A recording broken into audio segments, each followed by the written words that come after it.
Ei, gente! Hoje é sexta-feira! Como é que vocês estão, hein?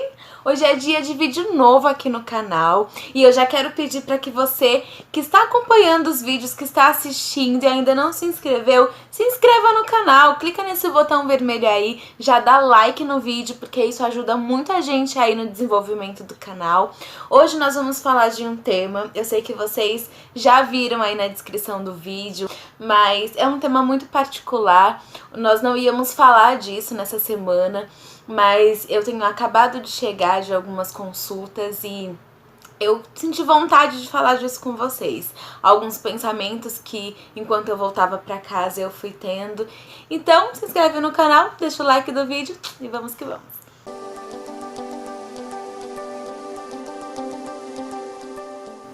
Gente, já desculpa aí, hoje eu tô meio bagunçada mesmo, mas eu não podia deixar de gravar com vocês no momento onde vai ser muito real pra mim tudo aquilo que eu vou passar de informação pra vocês. Hoje eu vou deixar um pouco claro pra vocês como é a família de alguém que sofre com demência, e pra gente foi um episódio muito traumático. O meu pai, né, como sintoma mesmo da demência, ele teve uma alteração de personalidade, de comportamento muito grande e foi muito assustador pra gente. Só que a gente ainda não sabia que esses sintomas e algumas características da doença já estavam se manifestando na vida dele, né? Mas como a gente já tinha ali cada um sua vida e os meus irmãos, a gente não participava tanto do dia a dia e a minha mãe também não chegou a fazer nenhum comentário muito alarmante. Então, quando a gente soube, foi já de uma forma muito traumática. Ele estava assim meio assustado, meio desencontrado nas conversas, nas informações. E foi assim muito difícil pra gente. Então, conversando ali com a minha mãe, ela deu mais alguns detalhes do comportamento do meu pai, que foi quando a gente viu que realmente alguma coisa grave estava acontecendo com ele. E a minha mãe foi dizendo pra gente, né, que antes disso tudo acontecer, eles tinham feito uma viagem pro Pernambuco e o meu pai, ele não reconheceu alguns parentes, ele já não tinha reconhecido alguns lugares. Ele uma vez abriu a geladeira e tentou fazer xixi dentro, achando que era o banheiro, e a minha mãe chegou bem na hora e impediu isso, né? Graças a Deus, gente, imagina que situação. Ele também tomou uma vez óleo, pegando a garrafa de óleo, colocando no copo, confundindo que era suco. Ele estava com uma confusão mental muito grande, sem reconhecer algumas pessoas. O meu pai, ele falava muito do passado, mas ele sempre foi assim. Ele era um homem muito forte, muito valente, né? O pessoal lá do Pernambuco sabe bem como é isso, cabra macho. Mas isso tinha se agravado. Mas como ele sempre falava, né, de vez ou outra da vida dele de antes, assim como todo senhor, a gente achou que era algum comportamento da idade mesmo e a gente não levou isso a sério. Aí o meu pai, ele desenvolveu com muita rapidez as fases da demência. Ele chegou numa época de agressividade extrema, onde ele brigava muito com a minha mãe, que ficava com ele o tempo inteiro. Então eles brigavam muito, de agressão mesmo, de ele querer bater, de a minha mãe ter que esconder muitas vezes facas, porque era muito perigoso deixar perto dele. Ele tentava fugir de casa, tentava pular o muro, e era o tempo inteiro a minha mãe ligando, a minha mãe falando, as minhas irmãs juntas, procurando. Muitas vezes a gente já saiu pelo bairro onde eles moravam de carro, procurando ele, porque algumas vezes ele conseguia fugir. Então foram momentos muito complicados. Chegou numa fase também onde ele tinha uma mania muito grande com os chinelos dele. Ele cuidava como se fosse ouro. Ele colocava embaixo do travesseiro e cuidava daquilo dali como se fosse ouro.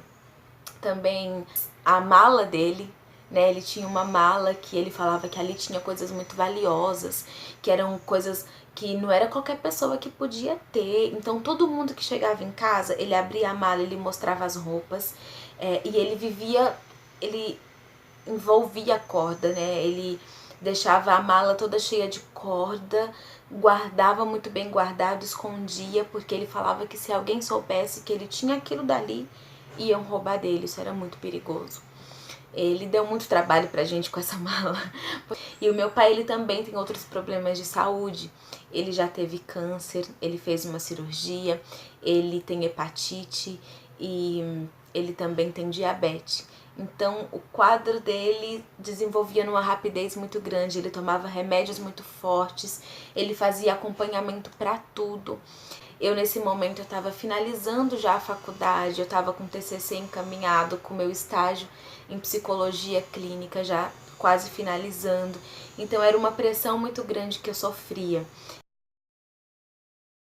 A família sofre muito, porque você tem emprego, você tem faculdade, você tem filhos, você tem marido, você tem sua casa, você tem suas contas e você de repente tem alguém que está precisando muito de você ali, que foi de repente que as coisas aconteceram e que você tem que readequar tudo, principalmente as finanças, porque muitas vezes os pais eles vão precisar disso. Né? O meu pai ele é aposentado, a minha mãe não. Então eles precisavam muito da nossa ajuda financeira também, porque não tinha como a minha mãe trabalhar, não tinha como a gente parar de trabalhar, não tinha como a gente ficar, né, 24 horas do dia com ela, porque a gente tinha que trabalhar e tinha que ajudar financeiramente. Então a gente fica muito dividido e é um peso muito grande. Nesse momento também o meu pai, ele ia muito pro hospital. Ele teve pneumonia várias vezes e foi muito difícil, porque você tem que ficar com ele no hospital, ele já é idoso, então ele precisa de acompanhante, ele não pode ficar sozinho. E no hospital público também é bastante complicado, porque é uma enfermeira para vários doentes. E muitas vezes o meu pai precisava de alguma coisa e a gente tinha que sair para chamar, então é imprescindível ter alguém ali. E o tempo inteiro a gente se revezava para atender as necessidades do meu pai. Mas é claro que com tudo isso a família sofre muito psicologicamente. É muito estresse, é muita confusão, é muita briga, é muito cansaço físico também, né? E muitas vezes um fala que o outro que tem que ir, daí é o outro que vai, não sei o quê. Então até você conseguir chegar num consenso para cuidar bem daquela pessoa, adequar a sua vida a toda aquela mudança de rotina, né? Também dar um suporte para sua mãe, porque a minha mãe sofria muito. Então eu sempre estava ali também conversando com ela, ouvindo, e para ela também era muito difícil. Gente, o seu casamento sofre uma alteração assim 360 graus, sabe? É tudo muito complicado. Muitas vezes eu não podia dormir em casa e às vezes o Edu ele tinha que dormir junto comigo lá, porque ele tinha que me levar, ficar comigo, me ajudar com meu pai e depois voltar para casa junto comigo. Muitas vezes ele participou de muita confusão, de muita reunião, de muito áudio no WhatsApp, grupos, e ele vendo tudo aquilo, sabe? E às vezes ele não tinha o que fazer, né? E eu tinha que tomar uma postura e resolver aquilo, mas eu ficava num nível de estresse muito alto e também numa tristeza muito profunda. E ele tinha que ser ali o meu suporte o tempo inteiro. E ele foi, sabe? Nem sempre ele acertou, claro, ele não é perfeito, mas ele se esforçava muito para me atender naquilo que eu precisava. E se eu tivesse um outro marido com outra característica, eu acho que ele teria surtado. Certamente, porque às vezes era tudo muito pesado, né? E o Edu, ele foi o meu suporte em tudo. Ele já deu banho no meu pai, ele já deu comida na boca do meu pai, ele já ficou com o meu pai no hospital no meu lugar, ele já levou várias vezes o meu pai no hospital no meu lugar, porque eu tinha que trabalhar de manhã e ele entrava mais tarde no estágio, então ele tinha como levar e eu não tinha como ir. Então muitas coisas, né, que eu e os meus irmãos a gente dividia ali para cada um fazer uma coisa uma vez e não pesar para ninguém. Na minha vez era o Edu quem fazia, né? Ele regularizou toda a documentação do meu pai lá na Unicamp, porque ele estuda lá, então ele tinha essa facilidade de sempre estar lá. Ele fez tudo isso pelo meu pai, por nós, e ele foi maravilhoso o tempo inteiro. Só que eu ficava num estresse muito grande, então às vezes eu discutia com ele, eu brigava com ele, porque era ele quem estava ali, né? E a gente tem que muitas vezes parar e falar assim, não é ele, sabe? Não é o meu marido. Eu não preciso discutir com ele, ele não precisa ouvir o que ele ouviu. E muitas vezes ele também tinha que entender e falar: não é comigo, é terceirizada essa discussão, eu vou passar por cima disso. E muitas vezes acontecia, outras vezes não.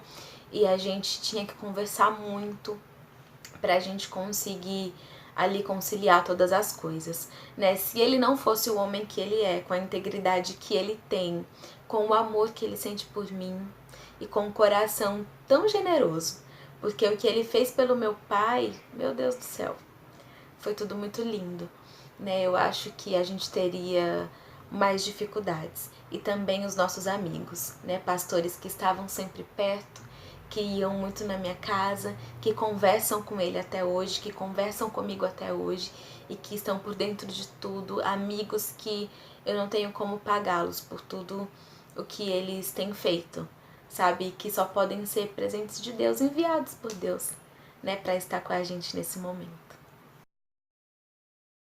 Se você está passando por um momento como esse, é muito importante você se cuidar, sabe? Você procurar pessoas, procurar amigos, procurar ajuda, procurar terapia, procurar tudo quanto é tipo de suporte, porque você é a coluna da sua família, você é o suporte da sua casa, mas você é só uma pessoa e você não consegue sozinho. Eu tive muita ajuda, assim, de amigos, pessoas que estavam ali pertinho de mim, mas se não fosse Jesus Cristo, se não fosse a fé que eu tenho nele e a presença dele na minha vida, eu não conseguiria, acho que metade do que eu consegui até agora. A minha fé, os momentos de oração, eu ia muito pouco à igreja, porque muda toda a sua rotina, né? Em alguns momentos eu precisava estar com meu pai, mas eu praticava ali as orações, tudo que a gente aprende com a palavra de Deus. É muito bom a gente estar reunido com os irmãos. Na verdade, isso não tem preço. Mas a gente que ama Jesus e que tem Ele no nosso coração, o que a gente precisa é dele todos os dias. Então eu não podia deixar isso de lado um momento sequer. Cristo, ele precisou estar muito presente na minha vida. Eu precisei estar muitas vezes por dia batendo ali na porta do céu para ele me atender e a gente poder conversar e pedir orientação para muita coisa, porque como tudo na minha vida, ele é o meu alicerce, a minha base, e ele sempre me deu força para tudo. Nesse momento de dificuldade, foi ele, Cristo, quem me deu o sustento, quem me acalentou em todos os momentos. Você pode procurar aquilo que você se identifica, sabe? Se for sua terapia, se for um amigo, você pode procurar a sua forma de ser cuidada, mas eu sei que qualquer uma dessas outras coisas que eu também fui atrás e que eu também tive, elas não seriam suficientes se Cristo não estivesse no barco. O Estado, gente, ele tem vários programas, várias políticas públicas feitas exclusivamente para o idoso, mas como tudo no Brasil, a funcionalidade disso é muito deficiente. Então eu levei o meu pai no CRI, por exemplo, que é o Centro de Referência do Idoso, e não fizeram nada pelo meu pai. Eu levei ele na intenção de que ele fosse cuidado por uma equipe multidisciplinar. Levei, mas tivemos muito pouco apoio. É um tipo de trabalho que é muito lento e você tá levando o teu parente lá, você tá levando o idoso lá porque você precisa que ele seja atendido em outras coisas que lá no hospital eles não vão dar esse suporte, né? E também não tive lá no CRI, encerramos. Lá na Unicamp o meu pai sempre foi muito bem tratado. É um hospital assim magnífico. Claro, demora, porque é SUS, porque tem que atender o Brasil inteiro, mas eles sempre deram muita atenção pro meu pai. Só que aconteceu algo, gente, que assim, o Brasil, os políticos, o nosso governo, eles não devem ter ideia do que é isso. Porque o meu pai hoje ele se alimenta por sonda e ele precisa de uma dieta específica que é muito cara, a dieta. E como eu disse, o meu pai é aposentado, a minha mãe não trabalha. Então o que a gente teve que fazer? Eu e os meus irmãos, a gente teve que se reunir para poder pagar essa dieta pro meu pai.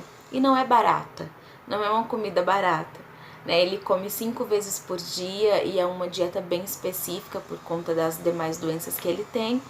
Então é bem caro. Só que o idoso, ele tem direito de receber esse tipo de alimentação. O Estado tem obrigação em fornecer, mas eles não fornecem, eles não dão.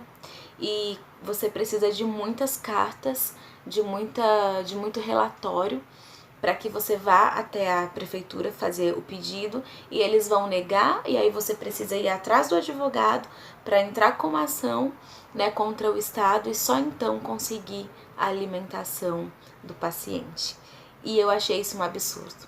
Foi por isso até que eu resolvi gravar o vídeo para vocês com o tema de hoje, porque eu vinha pelo caminho pensando nisso, sabe? Meu Deus, como pode o Estado fazer um tipo de coisa dessas, né? Como pode se comportarem desse jeito, sendo que a família ela é atingida em tantas áreas, né? E aquilo que você ainda tem direito, você ainda vai precisar entrar com uma ação. É tudo muito complicado, tudo muito difícil. Essa atitude do Estado, do governo, da prefeitura, para poder liberar esse tipo de coisa. É uma agonia que a sua família tá passando. É uma situação muito complicada e você de repente ter que entrar com uma ação contra o Estado para receber aquilo que é um direito seu e que você já tá saindo do hospital com um paciente com uma sonda e que já sabem que você vai precisar disso.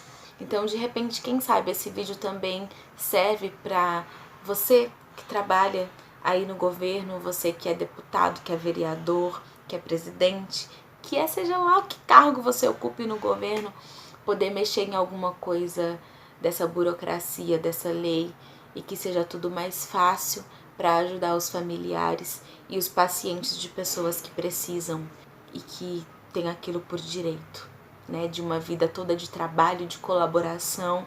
É o mínimo que o Estado pode fazer e não é tão fácil. Gente, esse é um tema muito pessoal. De fato, é muito difícil gravar um vídeo como esse. Eu parei várias vezes para poder gravar. Vou editar ele um tantão assim, porque é bem difícil falar, né, de algumas coisas. Claro que eu vou gravar muito mais vídeos para vocês com esse tema. De repente, você que está passando por uma situação semelhante à minha, ou quem sabe idêntica, você saber mais ou menos quais passos você precisa tomar para resolver alguns problemas. Vou pedir para você se inscreva no canal, deixa o like no vídeo e vamos acompanhando a gente toda semana. Um cheiro para vocês e vamos crescer juntos na graça e no conhecimento. Deus abençoe e até o próximo vídeo.